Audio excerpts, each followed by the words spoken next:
Vadodara SOG અને કોર્પોરેશનની ખોરાક શાખાનું સંયુક્ત ઓપરેશનમાં ભેળસેળ મરચા મસાલાનું વેચાણ કરનાર હાથીખાનાના વેપારીને ત્યાંથી શંકાસ્પદ 200 કિલોનો જથ્થો જપ્ત કરવામાં આવ્યો છે.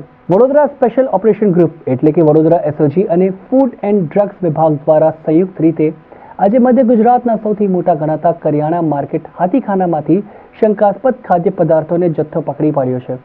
તાજેતરમાં એસઓજી અને ફૂડ વિભાગ દ્વારા શહેરના જાણીતા રેસ્ટોરન્ટ્સમાં જઈને ખાદ્ય પદાર્થોમાં કોઈ પ્રકારની મિલાવટ કરવામાં આવી રહી છે કે નહીં તે અંગેની સ્થળ તપાસ કરવામાં આવી હતી, જે જોતા જ મિલાવટખોરોમાં ડરનો માહોલ જોવા મળી રહ્યો છે.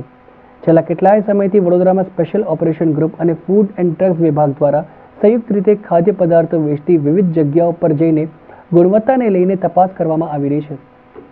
તાજેતરની જ વાત છે કે વડોદરા એસઓજી દ્વારા સિરપનો શંકાસ્પદ જથ્થો મોટી માત્રામાં પકડી પાડવામાં આવ્યો છે, જેની વધુ તપાસ હાથ ધરવામાં આવી રહી છે.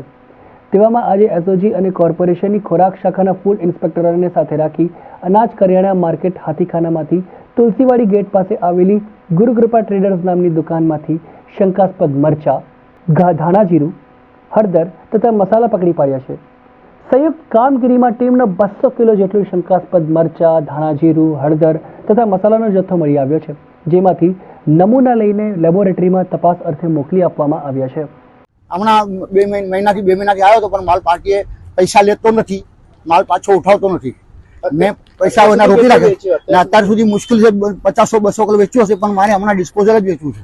અને મારો ધંધો આખા મરચા અને જીરું રહી મરીનું છે. હોલસેલ તમારી પર કેસ કરવામાં આવેલો જે ઉપર વાળાનો હુકમ.